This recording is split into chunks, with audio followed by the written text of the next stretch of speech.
جہیز کا معاملہ جو ہے یہ ذرا ہمارے معاشی نظام کے ساتھ وابستہ ہے. اس میں کوئی ڈیمانڈ اینڈ سپلائی کا معاملہ بھی ہے. یہ آسانی سے ختم ہونے والی لعنت نہیں ہے. اس وقت ہم نے صرف ایک پابندی لگائی تھی کہ اس کی نمائش نہ ہو، بلکہ یہ ہے کہ آپ کو جو کچھ دینا ہے 2 دن پہلے بھیج دیجئے لڑکے والے کے ہاں، یا 2 دن بعد میں بھیج دیجئے. نمائش نہ ہو کہ غریبوں کو یہ احساس نہ ہو کہ فلاں کی بیٹی تو یہ کچھ لے کر گئی ہے اور یہ کہ میرے پاس کچھ بھی نہیں ہے دینے کے لیے. یہ جو احساس محرومی ہے آپ نوٹ کیجئے. میں نے آپ کو بتایا اسراف کہتے ہیں ضرورت کی جگہ پر ضرورت سے زیادہ خرچ کرنے کو، اور تبذیر کہتے ہیں بلا ضرورت خرچ کرنے کو، صرف نمود و نمائش کے لیے، اپنی دولت کے مظاہرے کے لیے، اپنی دولت مندی کی دھوس جمانے کے لیے. پوری کوٹھی جو ہے قمقمہ بنی ہوئی ہے، ہر جگہ پر ہر درخت کے ہر پتے کے ساتھ بلب لگا ہوا ہے، معلوم ہو جگمگ جگمگ جگمگ ہو رہی ہے. بڑے عمدہ لباس سفید براق پہنے ہوئے جو بہرے ہیں وہ کھانے ڈشیں لیے ادھر ادھر جا رہے ہیں. یہ جو کچھ ہے اسراف، اور اس کے بعد تبذیر کے بارے میں تو فرمایا. اسراف کے لیے تو صرف یہ کہا تسرفو لا تسرفو، اسراف نہ کرو، کلوا واشربوا ولا تسرفوا، کھاؤ پیو اسراف نہ کرو.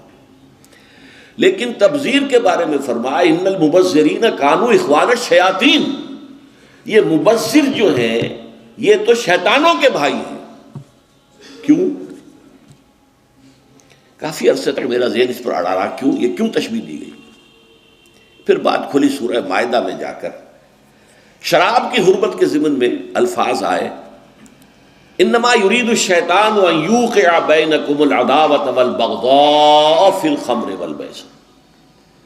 یہ شیطان یہ چاہتا ہے مسلمانوں کہ تمہارے اندر آپس میں بغض اور دشمنی پیدا کر دے شراب کے ذریعے اور جوئے کے ذریعے. شیطان چاہتا یہی ہے. اس شیطان کا حربہ لوگوں کے دلوں کو پھاڑ دینا، کلاس کانشسنس پیدا کر دینا، محرومین اور مترفین کے علیحدہ طبقے ہو جائیں اور پھر لڑیں گے ٹکرائیں گے پھر وہ. اور یہی کام اس میں ہے. جس گھر میں لڑکی کی شادی پر اس طریقے سے پیسہ جو ہے بہایا جا رہا ہے پانی کی طرح، وہاں کوئی شوفر بھی ہے، ان کا ڈرائیور، کوئی پہرے دار بھی ہے، کوئی خانسامہ بھی ہے. اس کی بیٹی بیٹھی ہوئی ہے، بوڑھی ہو رہی ہے، وہ ہاتھ پیلے نہیں کر سکتا. اس کے دل کے جذبات کیا ہوں گے اس وقت؟ کیا یہ اور میں بھائی ہیں آپس میں؟ انما المؤمنون اخوۃ.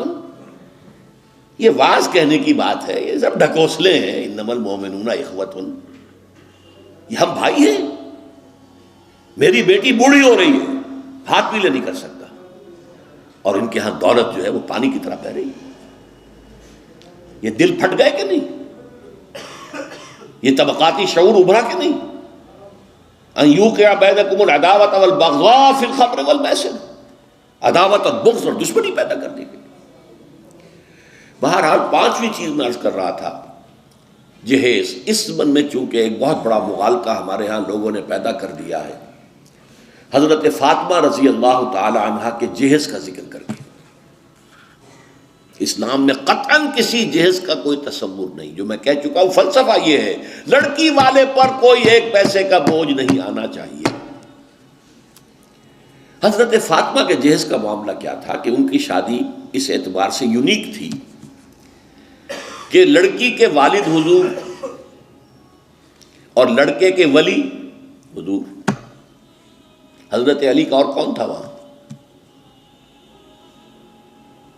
اب حضور نے پوچھا علی تمہارے پاس کچھ ہے مہر دینے کو؟ مہر تو دینا ہوگا نا، مہر تو لازم ہے.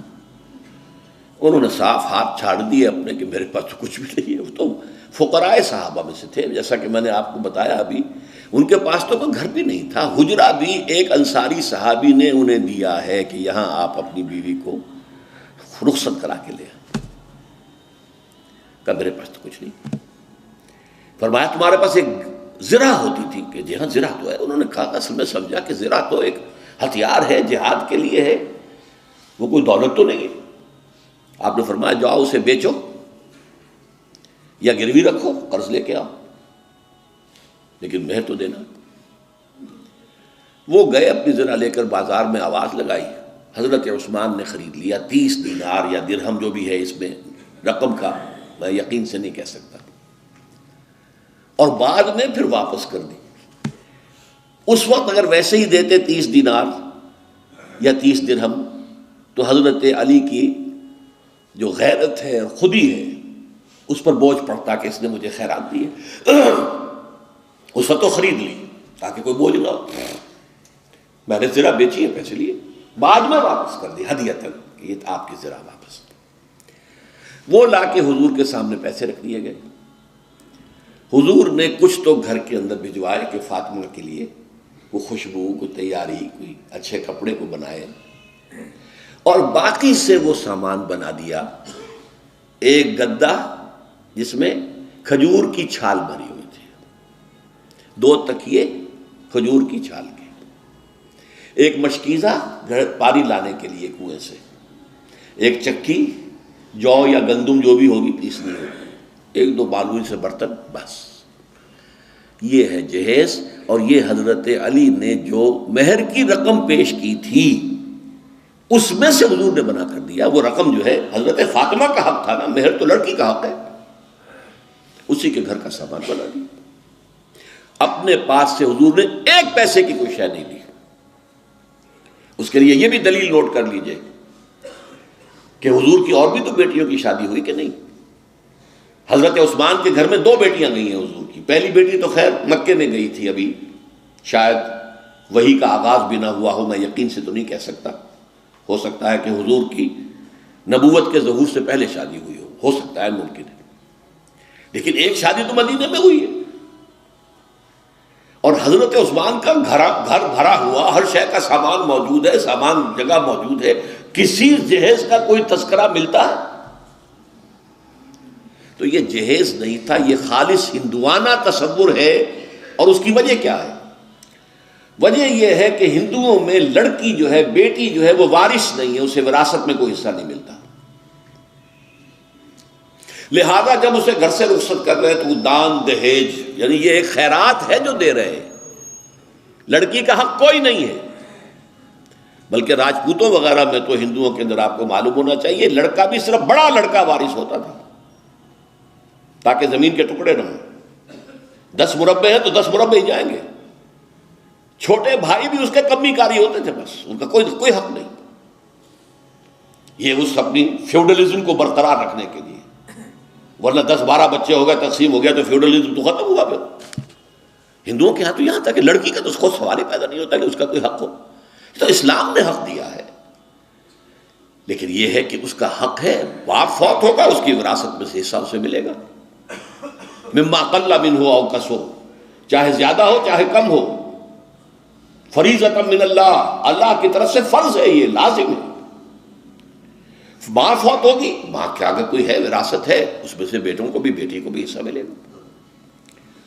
لہذا یہ ہندوانہ تصور جو جہیز کا ہے، ویسے تو یہ کہ سرکاری سطح پر تو اگر اس کی کوئی مہم چلے اور محنت ہو اور جدوجہد ہو تو اس کی جڑ کاٹی جا سکتی ہے، لیکن بہرحال ہم نے جو عہد لیا تھا اور جس پر کہ ہم نے پابندی کرائی ہے وہ یہ ہے کہ کم سے کم اس کی نمائش نہ ہو، دکھایا نہ جائے، تاکہ یہ کہ وہ کچھ محرومی کا تصور جو ہے لوگوں کے اندر پیدا نہ ہونے پائے۔